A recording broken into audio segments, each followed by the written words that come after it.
बिस्मिल्लाहिर्रहमानिर्रहीम। रब्बिश्रह ली सदरी वयस्सिर ली अमरी वहलुल उक़्दतम मिन लिसानी यफ़क़हू क़ौली। सदक़ल्लाहुल अज़ीम। My dear students, I am here Dr. Muhammad Javed Aftab, your course instructor for the curriculum adaptation for special needs, BA 8 Honor Special Education, Semester 4. Today we have to discuss about the instructional adaptation. I want to let know about the previous lecture in which we have discussed about the curricular adaptations. हमने ये देखा था कि adaptation basically are of three kinds. इसमें curricular adaptation थी और instructional adaptation थी और ecological adaptation थी। हमने पिछले लेक्चर के अंदर करिकुलर अडेप्टेशन को देखा था।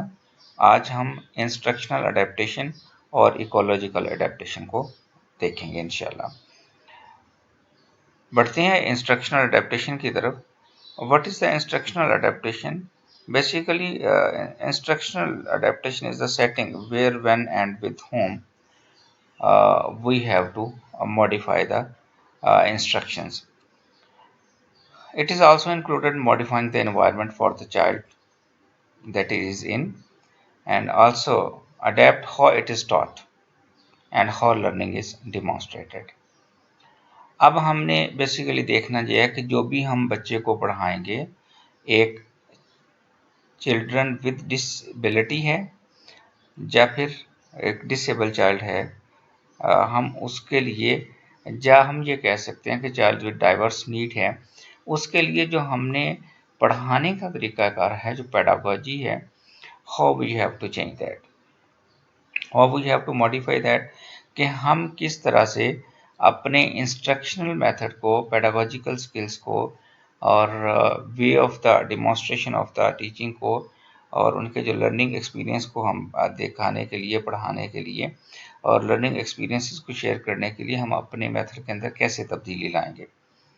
उसमें instructional adaptation are basically are of two kinds.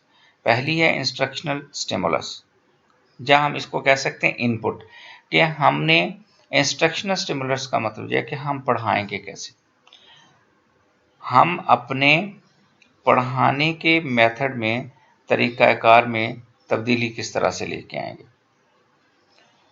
और सेकंड वन है स्टूडेंट रिस्पांस यानी आउटपुट। इसका मतलब ये है कि हम स्टूडेंट्स को पढ़ाने के बाद जो असेसमेंट होगी वो किस तरह से होगी, असेसमेंट को हम कैसे मॉडिफाई करेंगे, जो हम रिक्वायर्ड रिस्पॉन्स है वो हम किस तरह से वहाँ से जनरेट करेंगे। आइए आगे चलते हैं। इंस्ट्रक्शनल अडेप्टेशन की जहाँ पर कुछ एग्जांपल्स दी हैं, I have right on in the 7 points here. Number 1 is rewrite text passages, कि जो भी टेक्स्ट पैसेजेस है उनको आप रीराइट कर दीजिए, उनको इजी लैंग्वेज में लिख दीजिए, उनके अंदर जो डिफ़िकल्ट वर्ड्स हैं उनकी जगह पे आप अल्टरनेट जो है वो प्रोवाइड कर सकते हैं।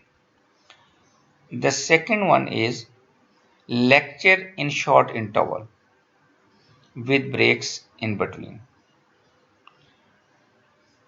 Children with diverse need mostly have the problem of the attention span, concentration span. हम उनके लिए क्या करेंगे, हम अपने लेक्चर को, जो भी हमारा ड्यूरेशन है पीरियड का, हम उसको शॉर्ट इंटरवल के अंदर डिवाइड कर लेंगे और हम छोटी छोटी सी ब्रेक्स रख लेंगे ताकि बच्चे का कंसंट्रेशन स्पैन हासिल करने में हमें आसानी रहे। अगर वो बोर हो रहा किसी वजह से, नो डाउट उसको अपने लर्निंग डिफ़िकल्टीज़ की वजह से, लर्निंग प्रॉब्लम, लर्निंग डिसऑर्डर्स की वजह से या अपनी डिसेबिलिटी की वजह से किसी भी तरह से वो प्रॉब्लम का शिकार हो सकता है, तो हम उसकी उस बोरियत को कैलकुलेट अकोमोडेट करने के लिए, हम उसके अटेंशन स्पैन को जो है वो अकोमोडेट करने के लिए और उसकी जो अटेंशन स्पैन है उसको कंट्रोल करने के लिए हम अपने लेक्चर को, उस ड्यूरेशन को शॉर्ट इंटरवल्स के अंदर जो है वो चेंज कर लेंगे और उसके अंदर छोटी छोटी सी उसे ब्रेक्स दे देंगे ताकि वो रिलैक्स रहे और उसके लिए काम करना जो है वो थ्रू आउट द पीरियड और थ्रू आउट द उस जो भी हमारे पास वो टाइम है उसके अंदर उसके लिए आसानी रहे।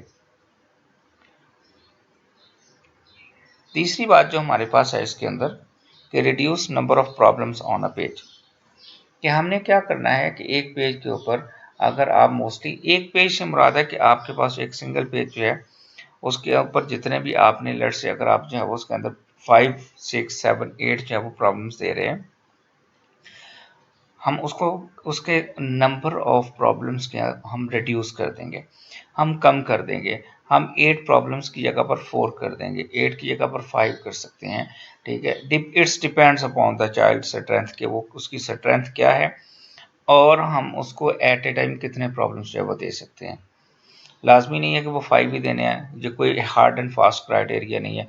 अगर आप देख सकते हैं कि वो 8 की बजाय अगर एक टिपिकल चाइल्ड उसी टाइम के अंदर 10 कर रहा है, 8 कर रहा है, तो हमारे लिए जो मुमकिन है कि हम उसको जो है वो 5 दे देंगे, 4 दे देंगे। देखना जाएगा उसकी स्ट्रेंथ कितनी है और उसकी डिसेबिलिटी क्या है, उसकी स्ट्रेंथ क्या है, या फिर वो ये देखते हैं कि उसकी एबिलिटी क्या है। अगली बात हमारे पास read out loud to the students. हम बच्चों के लिए जो है वो ऊंची आवाज़ में जो है वो रीड करेंगे, जो भी हमने चीज़ें पढ़नी है करनी है हम उसको ऊंची आवाज़ में करेंगे। इट माइट बी कि अगर हमारे पास कुछ बच्चे रेजिडुअल हेयरिंग के साथ मौजूद हैं तो हम उनके लिए जो है वो अपने रेजिडुअल हेयरिंग को इस्तेमाल करते हुए हमारी चीज़ों को सुन पाएंगे, उनकी इस दिक्कत का अजाला हो सकेगा। जी मैं एक मिसाल दे रहा हूँ, इस तरह और बहुत सी चीज़ें उसके अंदर कैटर हो सकती हैं। टीचर मॉडलिंग, आप डिफरेंट चीज़ों के जो है वो उसको आप मॉडलिंग करके दिखा सकते हैं। आपके पास जो है वो बहुत सारी पॉसिबिलिटीज़ हैं इसके अंदर। अगर आपके जो है वो नॉन वर्बल एक्शंस की ज़रूरत है तो आप अपने नॉन वर्बल एक्शंस को जो है वो इन्हांस करेंगे, उसे इंक्रीज़ कर देंगे और उसकी यूटिलाइजेशन को जो है वो वहाँ पर ज़्यादा कर देंगे। और 6 में हमारे पास है कि टीचर डेमोंस्ट्रेशन है, कि अगर इसमें सबसे बेहतरीन चीज़ ये है कि जो आपका टीचिंग मेथड है उसके अंदर जो डिमॉन्स्ट्रेशन का पहलू है उसको हम ज़्यादा कर देंगे, डिमॉन्स्ट्रेशन के एस्पेक्ट को हम ज़्यादा कर देंगे। या फिर आप यूँ कह लें कि आपका जो ज़्यादा वक्त है टीचिंग का, आप उसके अंदर हम डिमॉन्स्ट्रेशन मेथड को जो है वो इंक्लूड करेंगे। हम अपने डिमॉन्स्ट्रेशन को बेहतरीन अंदाज में जो है वो लेके चलेंगे, क्योंकि ये हमारे पास जो डिमॉन्स्ट्रेशन है वो बेहतरीन है और वो ज़्यादा अच्छे अंदाज में रोल प्ले करती है, बेहतर रोल प्ले करती है बच्चों की लर्निंग के लिए। और लास्टली हमारे पास है कि जितने भी इम्पोर्टेंट एरियाज़ हैं, जो भी आप काम कर रहे हैं, जिस भी तरह का आप लेसन काम कर रहे हैं, उसके अंदर जो इम्पोर्टेंट एरियाज़ हैं, जो इम्पोर्टेंट पहलूज़ हैं, जो इम्पोर्टेंट चीज़ें हैं, हम उसको हाईलाइट कर देंगे। हाईलाइट करने से बच्चा जो है वो उन एरियाज़ पर फोकस कर सकेगा और उनको ज़्यादा अच्छी तरह से ग्रैब अप कर सकेगा। और अगर उसका कॉन्सेप्ट स्ट्रॉन्ग हो जाएगा, उसका जो मैच्योर हो जाएगा कॉन्सेप्ट, तो फिर उसके लिए आगे बढ़ना, आगे प्रोसीड करना, अगर मैथमेटिक्स है तो उससे अगले क्वेश्चंस करना, अगर कोई और सब्जेक्ट है तो उसकी इम्प्लीमेंटेशन अगले सिचुएशन के अंदर डिफरेंट चीज़ों के अंदर जो है वो आसान हो जाएगी। अच्छा, अब हमारे पास यहाँ पर ये है कि जो स्टूडेंट का रिस्पॉन्स है उसकी हमारे पास कुछ एग्जांपल्स मैंने यहाँ पर जो है वो दी हैं कि वो हमारे पास कैसे मुमकिन हो सकता है। हम उन उन उस रिस्पॉन्स को उसके लिए जो है वो कैसे मॉडिफाई कर सकते हैं। नंबर 1 ये है कि read books modified to lower level. जैसे मैंने आपको पिछले ही स्टेप में बताया था कि वो रीराइट टीचर अपने जो टीचिंग मेथड जो इंस्ट्रक्शनल अडेप्टेशन है उसके अंदर वो अपनी टीचिंग की चीज़ों को जो है वो मॉडिफाई कर लेता है और उसे आसान में लिख लेता है। तो यहाँ पर भी यही है कि अगर स्टूडेंट से जो हम रिस्पॉन्स चाहते हैं, हम उन बुक्स को अ, हम लोअर लेवल के अंदर जो है वो मॉडिफाई कर लेते हैं कि हम उन टिपिकल और डिफ़िकल्ट और फ्लावरी लैंग्वेज की जगह पर हम उसको थोड़ा सा आसान बना देते हैं, आसान पैराग्राफ देते हैं ताकि उनको रीड आउट कर सकें। नंबर 2 पर only do odd even number problems. Odd even number problems को करने का मतलब ये है कि आप स्टूडेंट्स को या तो odd number of problems they दें या even number of problems they दें। जहाँ पर ये जो ऑड और इवन नंबर्स की बात हो रही है, ये बेसिकली आपको एग्जांपल दी जा रही है मैथमेटिक्स से। तो मैथमेटिक्स के अंदर एक एक्सरसाइज के अंदर अगर 30 क्वेश्चंस हैं, जैसे पीछे हमने बात किया कि आप नंबर ऑफ प्रॉब्लम्स को कम कर देंगे, नंबर ऑफ प्रॉब्लम्स आपको उसको रिड्यूस कर देंगे as compare to the normal typical child. तो यहाँ पर अगर 30 क्वेश्चंस हैं तो हम या तो बच्चे से इवन करवा लेंगे या बच्चे से ऑड करवा लेंगे, यानी 1, 3, 5, 7, इसी तरह से 9 और फिर 11 और 13 और 15 सो ऑन। आप 50% आपके पास उसका काम रह जाएगा, क्योंकि उससे इवन और ऑड करने का मतलब ये है कि अगर आप ऑड नंबर ऑफ क्वेश्चंस करते हैं तो तब भी आपके तमाम कॉन्सेप्ट जो है वो यूटिलाइज हो जाएंगे, तमाम प्रिंसिपल इस्तेमाल हो जाएंगे, तो वो तमाम कॉन्सेप्ट से गो थ्रू हो जाएगा। और अगर आप इवन करते हैं तो तब भी हो जाएगा। दोनों सूरतों में इवन करने से या ऑड करने से वो सारे के सारे जो स्टेप्स हैं उसके अंदर से वो गो थ्रू हो जाएगा। Have test read out loud to the students, कि आप उससे जो है वो ये आसानी दें, वो रिस्पॉन्स जो करता है कि वो ऊंची आवाज़ में जो है वो उसको रिस्पॉन्स कर सके। फोर्थ वन हमारे पास है कि थिंक पेयर और शेयर की जो टेक्निक है, जैसे फिस्टर और कैंप का मॉडल है कि बच्चों को जो फैसिलिटी करें दें कि वो पहले सोचें, इंडिविजुअली सोचें, बच्चे इंडिविजुअली सोचने के बाद जो उसका पेयर साथ बैठा हुआ उस पेयर के साथ जो है वो मशवरा करें, उसको डिस्कस करें और अपनी बात को फाइनलाइज करें कि what will be the correct one, कि ठीक क्या है गलत क्या है, दोनों आपस में मशवरा करें। मशवरा करने के बाद then he or she or whatever the students are, वो दोनों जो है वो अपने उस रिस्पॉन्स को टीचर के साथ शेयर करें।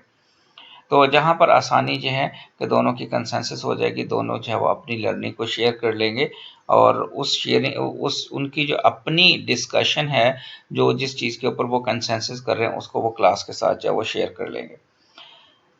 नंबर 5 यहाँ पर हमारे पास है कि concentrate on functional problems rather than the isolated skills. तो जहाँ पर हमने फंक्शनल प्रॉब्लम्स को जो है वो शेयर करना है, हमने उन उन प्रॉब्लम्स को शेयर नहीं करना। आइसोलेटेड स्किल्स का मतलब ये है कि जो हम एक सिंगल बच्चा जो है वो इस्तेमाल करता है, इंडिविजुअली जो स्किल्स होती हैं उन पे करने की बजाय आप कंसंट्रेट करेंगे फंक्शनल प्रॉब्लम्स पर। फंक्शनल प्रॉब्लम जो कलेक्टिवली बच्चों की हैं, जो सारे बच्चों के साथ हैं, ये भी सारे बच्चों के साथ है, लेकिन ये हर बच्चा अलग-अलग से काउंट करेगा, लेकिन आप कलेक्टिव और सारे बच्चों के साथ जो है वो उन प्रॉब्लम्स की बात करें जो फंक्शनल प्रॉब्लम्स हैं rather than the isolated skills. तो आप जो है वो फंक्शनल स्किल्स के ऊपर ज़्यादा तवज्जो देंगे। जब फंक्शनल स्किल्स जो हैं वो बढ़ जाएंगी, बेहतर हो जाएंगी, इन्हांस कर जाएंगी, तो जो आइसोलेटेड स्किल्स हैं वो ऑटोमेटिकली जो है वो बेहतर हो जाएंगे। जहाँ पर यूँ समझे आप कि ये जो कंसंट्रेशन और फंक्शनल स्किल्स का मतलब ये है कि जो बच्चे मिल के काम करेंगे। ये जो काउंटिंग मनी है ये एक बच्चे का काम है, अलहदा से हैंडलिंग मनी है जो उसको वो कर रहा है, उसको करने की बजाय आप इस तरह से चीज़ों को लें कि जो सारे के सारे बच्चे जो हैं वो उसके अंदर पार्टिसिपेट कर सकें एट ए टाइम। और लास्टली हमारे पास है कि omit timed portion of test और टास्क, कि आपने जब टेस्ट बनाना है इन बच्चों के लिए तो आपने जहाँ पे आप लिख देते हैं कि अलाउड टाइम, कि आपके पास 2 आवर्स है, आप 3 आवर्स है। अगर 100 मार्क्स का पेपर है तो आप टिपिकल जो नॉर्मल चाइल्ड के लिए आप जो है वो 3 घंटे का पेपर रखते हैं। अगर 100 मार्क्स का है तो आपने वो पोर्शन वहाँ से ओमिट कर देना कि भाई आपको हमने कितना टाइम दिया। नो डाउट जो भी चाइल्ड विद डिसेबिलिटी है, विद द डाइवर्स नीड है, उसके लिए ये बात ज़रूरी है कि उसको एक्स्ट्रा टाइम दिया जाएगा और उसको टाइम में सपोर्ट मिलेगी। उसका जो हम टाइम का ड्यूरेशन है वो इन्हांस करेंगे, क्योंकि अडेप्टेशन में हमें उसका टाइम जो है ऑटोमेटिकली इन्हांस करना पड़ेगा। तो जो रिस्पॉन्स अडेप्टेशन है, जो आउटपुट है उसके अंदर हम उसको टाइम एक्स्ट्रा टाइम अलॉट करेंगे, ताकि उसकी जो डिसेबिलिटी उसका उसके लिए एज अ बैरियर के तौर पर जो उसके लिए हर्डल बन रही है, वो जो टाइम कंजप्शन है उसको हम ओवरकम करने की कोशिश करेंगे with the help of the extension of time. तो नो डाउट ये एक्सटेंशन ऑफ टाइम जहाँ पे ना लिखने का पर्पज़ ये है कि आप उसको स्ट्रेस नहीं देना चाहते कि भाई आपके 10 मिनट रह गए हैं, आपके 15 मिनट रह गए हैं, आपका आधा घंटा रह गया है। He or she can do as per his own skill, ठीक है, जो भी उसकी उसकी कैपेबिलिटी है, एबिलिटी है, उसके अकॉर्डिंगली वो उसको करता रहेगा। उसके अंदर जो भी 10, 15, 20, 30 मिनट्स जो भी ऐड होगा टाइम, अप्रोक्सीमेटली इतने ही डिफरेंसेस होते हैं, मैक्सिमम आवर का हो सकता है, इससे ज़्यादा नहीं हो सकता।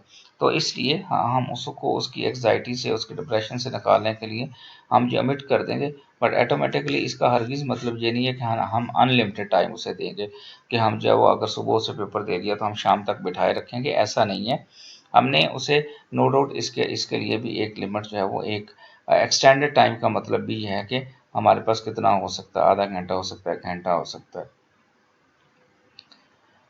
अब हमारे पास छोटी छोटी सी केस स्टडी आपके लिए एग्जांपल्स मैंने जहाँ पर जो है वो मेंशन की हैं। First of all this case study is of the Mike. Mike is a 10-year-old boy in 5th grade. He performs at grade level in reading and science, but reports always being lost and behind everyone else in math. The teacher also reports he rarely completes his work and often appears frustrated. What are some instructional adaptation that might be helpful for Mike?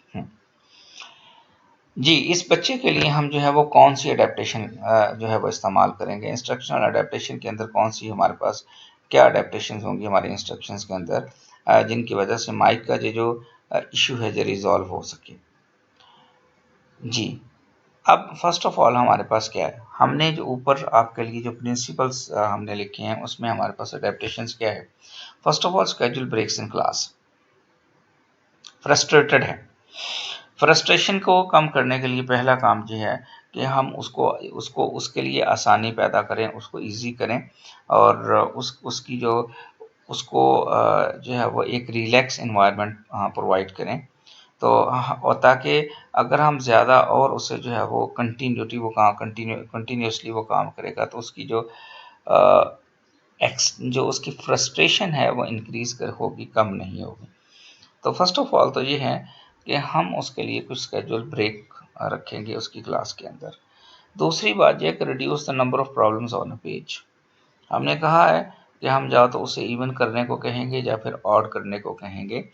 जब overall हम ये करेंगे, जहाँ पर बाकी students जो है वो 10 क्वेश्चंस कर रहे हैं तो हमारे पास हम उसके नंबर ऑफ क्वेश्चंस को, नंबर ऑफ प्रॉब्लम्स को रिड्यूस कर देंगे, कम कर देंगे। Have teacher student model types of problems. जी, उसके लिए हम जो कुछ मॉडल टाइप्स ऑफ प्रॉब्लम जो है वो रख देंगे, ताकि वो उसके लिए जो है वो हेल्पफुल हो सके और वो उनकी तरफ देखकर जो अपने प्रॉब्लम्स को आसानी से हल कर सके, तो हम उसको मॉडल्स प्रोवाइड कर देंगे। इसकी एग्जांपल यूँ ही है कि जैसे आप ग्रामर के अंदर काम करते हैं, या किसी दूसरे सब्जेक्ट्स के अंदर काम करते हैं, मैथमेटिक्स के अंदर काम करते हैं, तो जब भी आपकी एक्सरसाइज स्टार्ट हो रही होती है या आपका ग्रामर का कोई भी नया टास्क शुरू हो रहा था, तो उससे पहले आपको एक एग्जांपल दे दी जाती है कि आपको अगर ये चीज़ एक इसको अप्लाई करना है तो उसको इस तरह से अप्लाई करना है, आपको एक मॉडल दे दिया जाता है। तो यहाँ पर भी यह है कि आप मॉडल टाइप्स ऑफ प्रॉब्लम बच्चे के लिए दे देंगे ताकि उसके लिए आसानी हो सके, और वो जो मॉडल को देखते हुए पहले 1, 2, 4, 5 क्वेश्चन जब मॉडल के साथ मैच करके कर लेगा, तो अगले के अंदर उसका वो कॉन्सेप्ट मैच्योर होने के बहुत अच्छे चांसेस हैं, और वो अपने आप को जो है वो उन्हीं लाइंस पर जब प्रैक्टिस हो जाएगी, क्योंकि math is by practice always. ठीक है, नो डाउट हमने जो है वो रूल्स को इम्प्लीमेंट करना है, फार्मूलाज की इम्प्लीमेंटेशन है, एप्लीकेशन है, बट इट इज़ ऑलवेज आपको चीज़ों की एप्लीकेशंस और चीज़ों की इम्प्लीमेंटेशन को करने के लिए भी आपको प्रैक्टिस की ज़रूरत होती है। तो आप यहाँ पर जो है उसको मॉडल क्वेश्चंस देंगे जिनको देखते हुए जो है वो काम करेगा। ये बात हमने कर ली है कि नंबर 4 पर कि हम उसे इवन दे रहे हैं या फिर हम उसे ऑड दे रहे हैं। पर्पस हमारा यही है कि हम उसे जो है वो उसके नंबर ऑफ क्वेश्चंस को हम रिड्यूस कर रहे हैं। अगली बात हमारे पास है कि थिंक, पेयर और शेयर का ऑप्शन हम इस्तेमाल करेंगे, मतलब some form of the buddy system, कि ताकि उसका जो इंटरेक्शन हो, उसको मोटिवेशन भी पैदा हो। अगर उसके बड़ी जो साथ पीयर है, उसको जो जो भी साथ उसका क्लास फेलो है, कॉलीग है, उसको उसको अगर चीज़ें बेहतर आ रही हैं, तो एक तो अपने स्टूडेंट्स का, बच्चों का एक अपना लेवल होता है एक दूसरे के साथ शेयरिंग करने का। एक तो उन्हें शेयर करने की आदत पड़ेगी, दूसरा जो है कि उसे सोचने की आदत पड़ेगी, फिर डिस्कशन आएगी तो डिस्कशन से जो है वो उनको थोड़ा सा बच्चों का जो ब्रेन है उसकी वर्किंग और फंक्शन जो है वो तेज़ होगी, तो उन्हें सोचने का मौका मिलेगा, वो और वो क्विकली सोचेंगे उन चीज़ों के ऊपर। तो इससे एक जो प्रैक्टिस है उनके सोचने की, शेयर करने की, उससे बहुत फ़र्क पड़ेगा। और लास्ट ये है कि जो भी हमने कहा था कि जो भी टेस्ट होगा उसके अंदर जो हम टाइम लिमिट है उसको ओमिट कर देंगे, जो टाइम अवेलेबल टाइम या अलाउड टाइम का जो ऑप्शन है उसको हम ओमिट कर देंगे। तो यहाँ पर यह है कि जो माइक को टेस्ट देने की जो टाइम लिमिट है वो कोई नहीं होगी, उसके अंदर हमारे पास इन्हांसमेंट होगी और उसको हम उसमें फ्लेक्सिबिलिटी देंगे, उसको टाइम को इंक्रीज कर देंगे। अच्छा, अब ये हमारे पास है सीबीसी की इम्प्लीमेंटेशन की हम यहाँ पर बात कर रहे हैं। तो ये है कि information from consultee is integrated to develop effective adaptation. Knowledge of the differences between accommodation and unaccommodating class can impact types of adaptation and intervention suggested. तो बुनियादी तौर पे जहाँ पर ये कहा गया कि जो भी हमारे पास इंफॉर्मेशन होती है कंसल्टी की तरफ से उसको इनकॉर्पोरेट किया जाता है अडेप्टेशन के अंदर, ताकि इफ़ेक्टिव अडेप्टेशन जो है वो उसमें मुमकिन हो सके। और दूसरी बात हमारे पास ये है कि पेरेंट्स और टीचर्स जो है वो they should have to work together, और उसको उसको उन चीज़ों की जो है वो इकट्ठे इवेल्युएट किया जा सके और उन अडेप्टेशन को इम्प्लीमेंटेशन किया जा सके। और सेकंड ये कि adaptation that can be use across setting of the facilitate success. तो consultant can be a good resource for adaptation implemented by the consultee. तो हमारे पास जो है कि ये कंसल्टेंट एक बेहतर सोर्स भी हो सकता है, जो कि कंसल्टी जो है वो उस अडेप्टेशन को अपने ऊपर बेहतर तौर पर उस अडेप्टेशन को इम्प्लीमेंटेशन में उसको मदद मिल सकती है। चलते हैं आगे। हमने ये देखा है पीछे इंस्ट्रक्शनल अडेप्टेशन, अब हम देखते हैं कि हमारे पास जो इकोलॉजिकल अडेप्टेशन से क्या मुराद है। तो यहाँ पर ये है कि इकोलॉजिकल अडेप्टेशन के अंदर हमने जो है वो सेटिंग को अडेप्ट करना है। सेटिंग को हम कैसे अडेप्ट करेंगे कि adapt the setting where when and with whom. With whom का मतलब हु, कौन करेगा या किसके लिए की जाएगी, और modifying the environment child is it. तीन बातें हमारे पास यहाँ पर है, one when, where and who. When का मतलब है व्हाट्स टॉट, कि आपने कि आपने अडेप्ट उस चीज को करना है कि आप पढ़ा क्या रहे हैं उसको अडेप्ट किया जाएगा।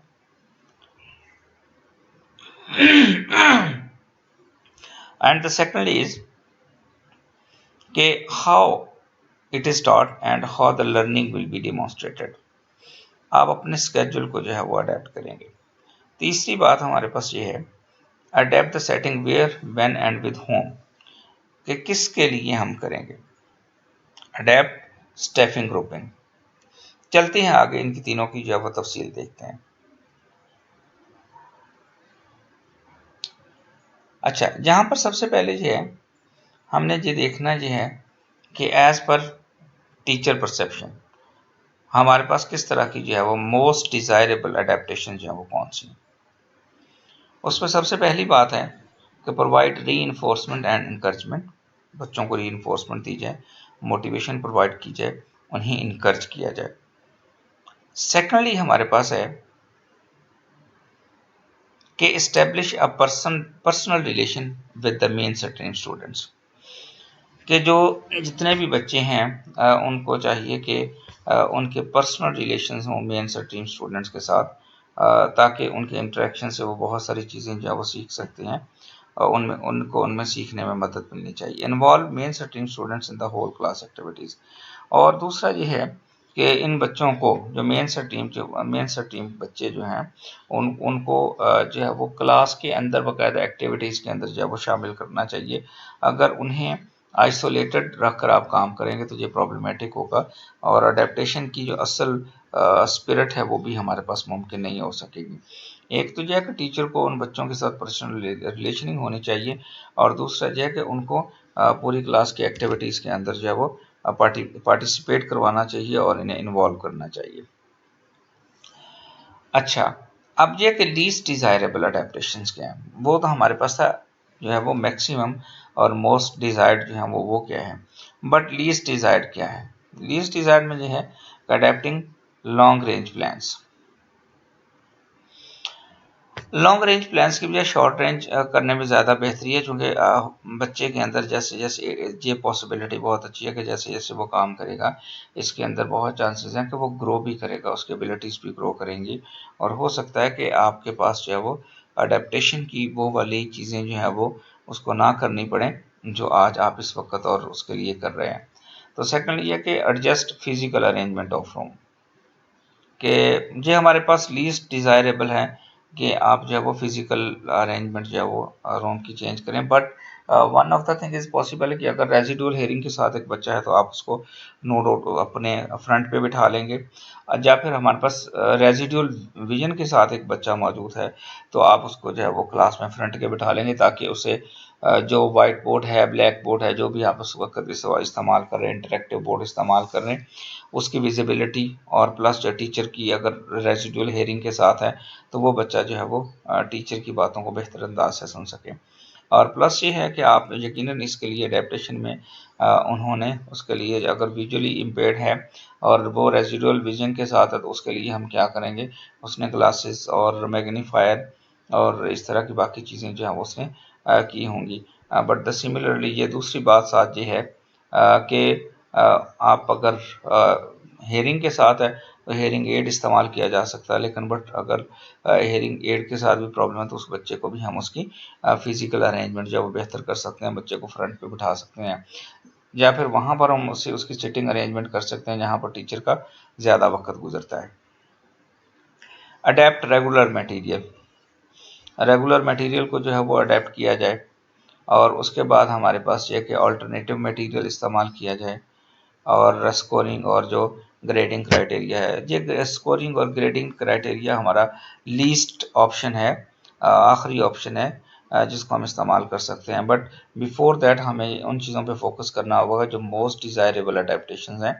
तो लीस्ट डिज़ायरेबल अडेप्टेशन का मतलब ही ये है कि जो आपको ये कम से कम इनकी जो है वो ज़रूरत पड़ती है। ठीक है, तो आगे बढ़ते हैं।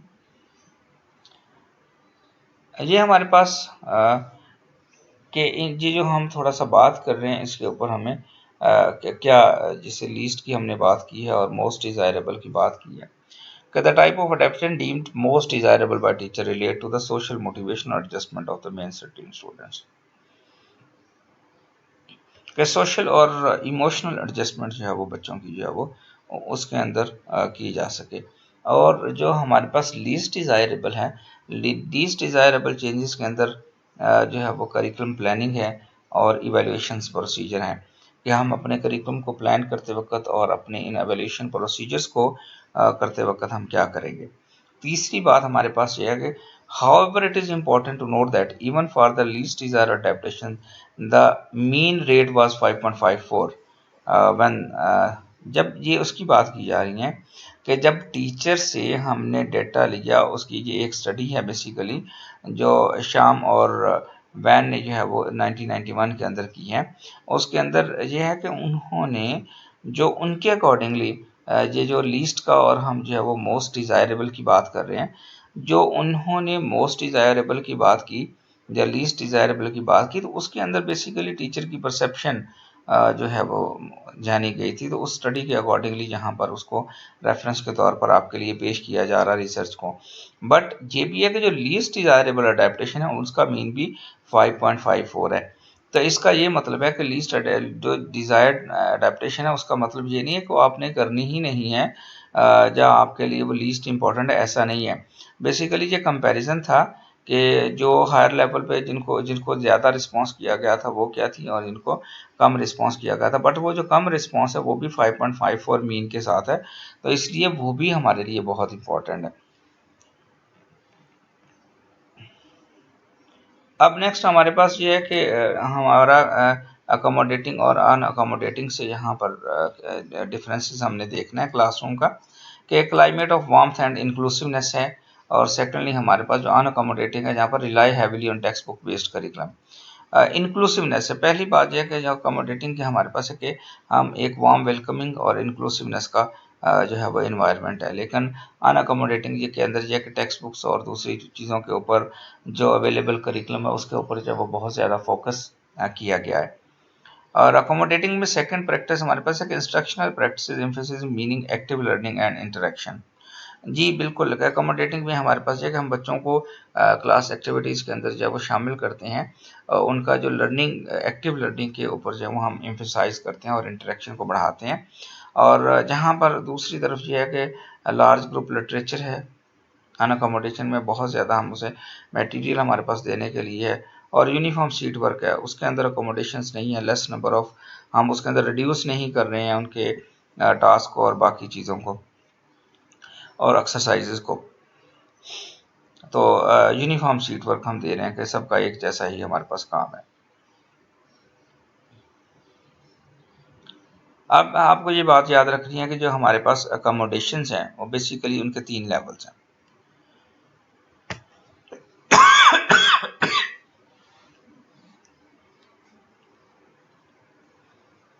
तो 3 लेवल्स इनमें से हमारे पास कौन से हैं कि इंडिविजुअलाइज्ड अडेप्टेशन है जो हमारे पास 3rd लेवल है, और अकोमोडेशन है कि इंडिविजुअल लेवल पे अडेप्टेशन की जाए, हर बच्चे की ज़रूरियात को देखते हुए अडेप्टेशन की जाए और उसकी ज़रूरियात क्या है उसका ख्याल रखा जाए। और सेकेंडली हमारे पास ये है, सेकेंड लेवल जो है inclusive curricular and instructional practices, यानी हम जो है वो करिकुलर अडेप्टेशंस के ऊपर काम करें और प्लस जो है वो इंस्ट्रक्शनल अडेप्टेशन की जो प्रैक्टिसेस हैं उसके ऊपर काम करें।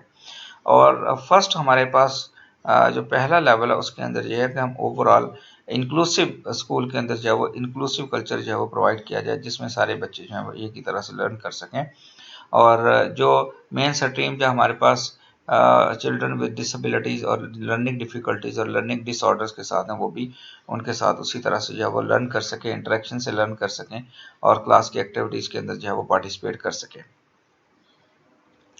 बट एक बात याद रखने की है, जो अकोमोडेटिंग है स्कूल और क्लासरूम है, ये इस बात को इंडिविजुअल अडेप्टेशंस की ज़रूरत को कम कर देते हैं। बट हमें ये देखना होगा कि अगर हमारी जो अडेप्टेशन है, जो अकोमोडेशन है और अडेप्टेशन है अगर हमारी इफ़ेक्टिव है तो जो इंडिविजुअल उसकी ज़रूरियात है वो हमारे पास कम हो जाती हैं। तो यहाँ पर हम थोड़ा सा बात करेंगे क्लासरूम अडेप्टेशन की, कि the most effective adaptation are designed to facilitate both social and instructional participation in class activities. Yes, and the secondly, the least intrusive adaptation is made when teacher changes teaching strategy for the entire class. तो जैसे हमारे पास है कि allow students to write answers on the whiteboard. हमारे पास दोनों तरह की हमने पीछे भी दो हमने बातें की हैं कि मोस्ट डिज़ायरेबल क्या था और लीस्ट डिज़ायरेबल क्या था। बुनियादी तौर पर जो क्लासरूम अडेप्टेशन में जहाँ पर अपर वन है जो मोस्ट डिज़ायरेबल के उसमें आ रही है कैटेगरी के अंदर, और जो नीचे वाली है जो सेकेंड वन है ये हमारे पास जो है वो उसकी लीस्ट डिज़ायरेबल के अंदर आ रही है। बट ये हमारे पास जो है वो बेसिकली इंस्ट्रक्शनल अडेप्टेशन की जो है वो ज़ुमरे में आ रही है। Dear students, thank you very much, this is whole for a day. मैं ये उम्मीद कर रहा हूँ कि आप इससे इंशाल्लाह आप बहुत फ़ायदा उठाएंगे और जो आपको अडेप्टेशन का कॉन्सेप्ट है और अडेप्टेशन की जो काइंड्स थी वो आपने यहाँ पर बेहतर अंदाज में सीख ली होंगी। अगर आपका फिर भी कोई क्वेश्चन है तो गूगल क्लासरूम के ऊपर और आप जो है वो उसको पेस्ट कर सकते हैं। आई विल बी अवेलेबल इंशाल्लाह for your questions. Thank you very much. फी अमानिल्लाह।